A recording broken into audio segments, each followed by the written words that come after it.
자, 그럼 이제 평소처럼 현장 플러스 한번 이어가 보도록 하겠습니다. 역시 취재 기자와 함께 전반적인 산업 얘기 해볼 텐데요. 특히 오늘은 좀 증권부 기자와 함께 화장품주에 대해서 한번 이야기를 나눠보도록 하겠습니다. 현재 이충우 기자 나와 있습니다. 어서 오십시오. 네, 안녕하십니까. 네, 안녕하세요.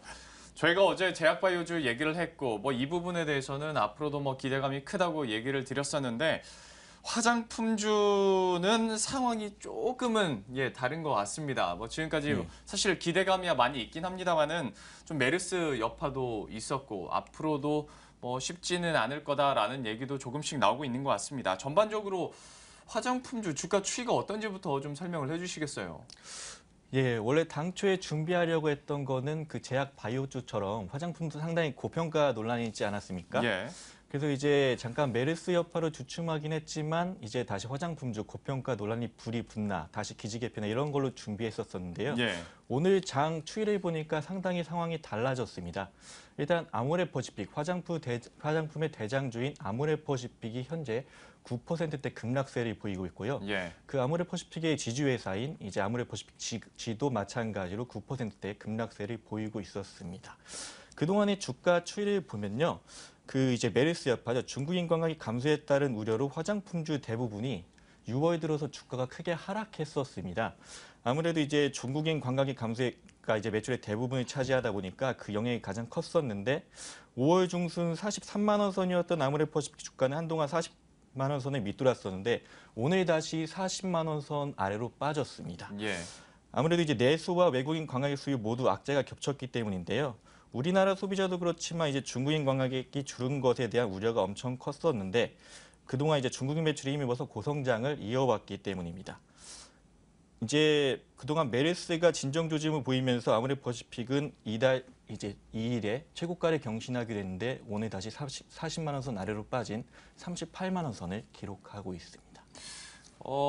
만약에 이제 시장 자체가 그리스 우려감 때문에 빠지는데 화장품주도 동반 빠진다라고 하면 우리가 좀 기다려 볼 수가 있을 텐데 그렇다면 취재를 하거나 또 뷰로 봤을 때 기자의 시각으로 봤을 때 이런 하락세가 오늘만 이렇게 좀 급락세가 나오는 게 아니라 다시 한번 추세적으로 좀 꺾일 수도 있다는 얘기인가요?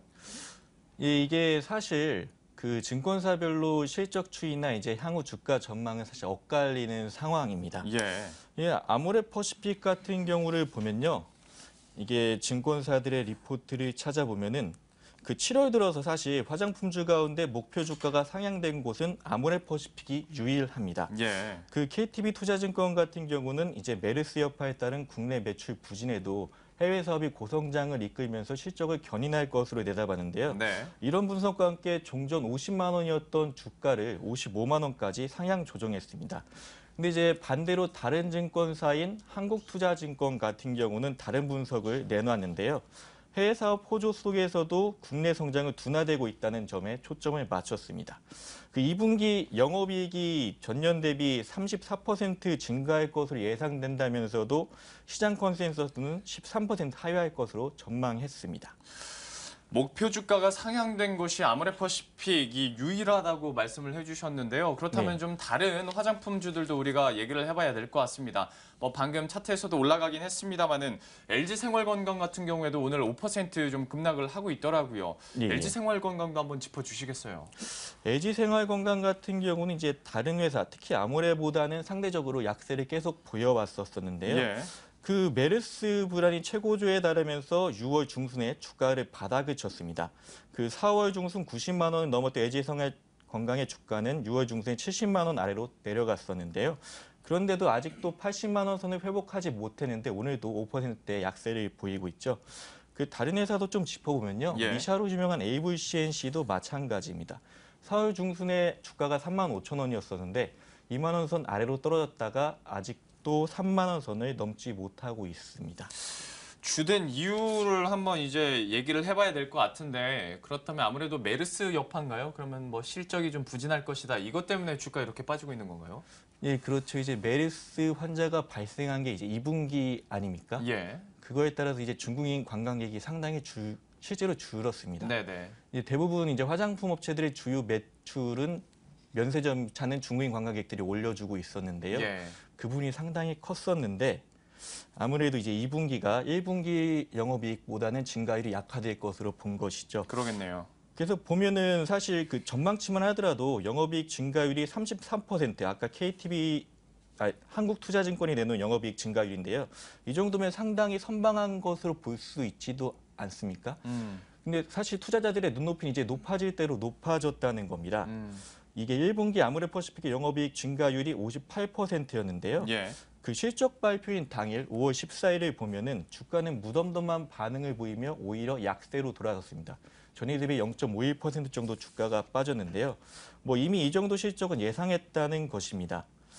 이 지난해 당기 순이익을 기준으로 어제 시가총액을 적용해서 주가 수익 비율을 따져보면은 일단 어제 기준으로는 아모레퍼시픽 주가 수익 비율은 68배에 달합니다. 뭐 이제 투자 원금을 회수하려면은 68년이 걸린다는 이야기인데요. 예. 이 주가 수익 비율이 이제 실적에 걸맞게 주가가 형성되어 있는지 따져보는 지표인데 이 경쟁사인 LG생활건강 같은 경우는 어제 기준으로 33배. 예. 뭐 비교하면 상당히 큰 차이가 나죠. 역시 아무래도 화장품주다 보니까 시장의 기대감이 좀 더 높아지는 것 같습니다. 때문에 사실 뭐 말씀을 해주신 것처럼 아모레퍼시픽 같은 경우에 영업이익 증가율이 34%면 이것도 굉장히 높은 건데 네. 그 전에 기대치가 막 아주 높죠. 50%대 나오다 보니까 네. 기대감이 참 높아진 대로 높아진 것 같습니다. 때문에 주가도 요즘에는 좀 약세를 기록하고 있는 것 같은데요. 근데 주가는 좀 이렇게 약세를 기록하더라도 우리가 화장품주를 화장품주로만 보는 것이 아니라 또 하나의 재밌는 관전 포인트라고 해야 될까요? 아모레퍼시픽 이제 서경배 회장 같은 경우에는 뭐 이제 주식 부자 네, 뭐 그렇습니다. 1등 막 올라가고 그랬었잖아요. 예, 예. 그거에는 뭐 아직은 변함이 없는 거죠. 제가 그 주식부 순위까지는 아직 체크를 해보지 못했었는데 예. 일단 어제 기준으로는 서경배 회장이 아직도 주식부, 국내 주식부 1위 자리를 유지했습니다. 예. 사실 그 서경배 회장이 주식부 1위로 올라선 게 이제 아모레퍼시픽 주가 최고가를 기록했던 지난해 2일. 이제 아모레퍼시픽 주가도 오르고 아모레지도 8%대 급등세를 보이면서 이 두 회사의 지분을 갖고 있는 서경배 회장이 이건희 삼성전자 회장을 제치고 국내 주식부 1위로 올라섰는데요. 네. 그 2위 주식부로 올라선 지 석 달 만의 일입니다. 그럼 뭐 아모레퍼시픽의 위상도 상당히 높아졌습니다. 보면 시가총액 순위가 현재 5위인데 예. 뭐 더 떨어졌을 수도 있겠지만 어제 기준으로는 5위였습니다. 예. 이제 국내 구입제 대기업 뭐 SK텔레콤이나 삼성 SDS, 현대모비스, 포스코 등을 줄줄이 제치고 이제 시총 순위 5위까지 올라선 것이죠. 지금 보니까 이제 오늘 9% 좀 급락을 하면서 6위까지 떨어지긴 했습니다만은 그래도 만약에 우리 작년 이 시점을 생각해 본다면 정말 네. 엄청난 상승 효과입니다. 그렇습니다. 그만큼 화장품주 특히 아모레퍼시픽이 조금 강세를 기록하면서 역시 시장의 기대감 계속 높아지고 있다는 말씀을 드렸고요. 그리고 뭐 상황이 이렇고 분위기가 이렇다 보니까 화장품주들 상장에 대한 기대감도 굉장히 높은 것 같습니다. 뭐 제약바이오주가 상장을 한다고 하면 또 시장의 그 기업에 대해서 기대감이 높아지는 것처럼 화장품주 그리고 그 기업들도 상장 예정돼 있는 데가 많잖아요. 예, 당장 이번 주 금요일이죠. 이제 10일 날 토니모리란 업체 아십니까? 토니모리가 알죠. 이제 상장을 앞두고 있는데요. 예. 이게 소위 말해서 흥행 대박을 쳤습니다. 이게 지난 1일부터 2일까지 진행된 일반 공모청약 결과 최종 경쟁률은 777대 1. 7조 원이 넘는 증거금이 몰리면서 올해 최고치를 기록했는데요. 공모가는 밴드 상단을 초과한 32,000원에 결정됐습니다. 이 회사 대표인 배동 대표가 그 구주 매출로 내놓은 주식이 118만 주인데 공모가 기준을 적용하면은 그 가치가 377억 원에 달합니다. 심지어 하나대투증권이 이제 토니몰의 적정 주가 가치를 47,000원까지 내다보고 있는데요. 예. 향후 주가 추이에 따라서 이제 그 배동 대표 보유 지분 가치가 더욱 불어날 수 있는 상황입니다. 공모가가 32,000원으로 결정이 됐는데 벌써부터 하나대투증권에서는 적정 주가가 약 47,000원이다라고 말을 하고 있습니다. 청약 증거금이 7조 5천억 원대가 나오면서 역시 올 들어서 최고액을 또 경신을 하는 모습이었고 정말 토니모리 관계자에게는 너무나도 미안한 말이긴 합니다만 저는 이렇게 크게 안 봤거든요. 그런데 정말 이만큼 토니모리 뭐 자체적인 경쟁력도 있긴 하겠습니다만은 그만큼 시장이 화장품주에 대한 기대감도 높아지고 있다는 것을 다시 한번 좀 반증하지 않을까 싶습니다. 이와 함께 뭐 토니모리도 그렇고 네. 네이처리퍼블릭도 상장 준비하고 있다면서요? 예, 네이처리퍼블릭 오너 같은 경우는 이제 누구보다 좀 기대감이 높을 것 같습니다. 네이처리퍼블릭은 사실 이 정은호 대표가 100% 지분을 가진 개인 회사나 다름이 없는데 예. 이게 지난해 감사 보고서 기준으로는 이렇습니다. 근데 이제 향후 상장 과정에서 현재 상장 과정에서 정은욱 대표 개인이 이제 얻을 수 있는 차익을 얻을 수 있는 여지가 더 크다는 뜻인데요. 예. 네이처 리퍼블릭은 이르면 올해 안 그리고 늦으면 내년 초에 이제 상장을 계획하고 있습니다.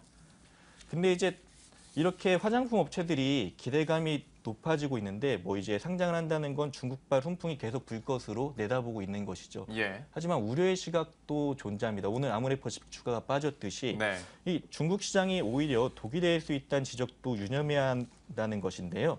그 메르스 여파로 지난달 초 주가가 한 차례 흔들렸고 뭐 오늘도 빠진 것을 보면 그 여파는 계속되고 있다고 볼 수 있지 않습니까? 예. 이 중국 매출 의존도에 대한 약점을 드러낸 것입니다. 또 중국 현지에서는 로레알이나 에스티로더 등 기존 글로벌 강자들이 점유율 하락을 막기 위해서 가격이나 등 치열한 경쟁을 벌이고 있다는 점도 좀 주의를 해야 할 것 같습니다.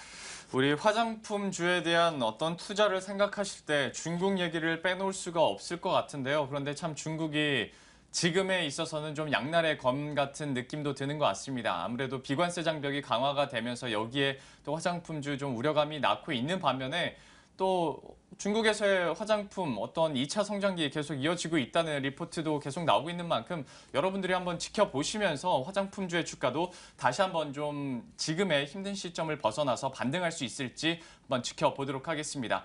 지금까지 증권부 이충우 기자와 함께했습니다. 고맙습니다. 고생하셨습니다.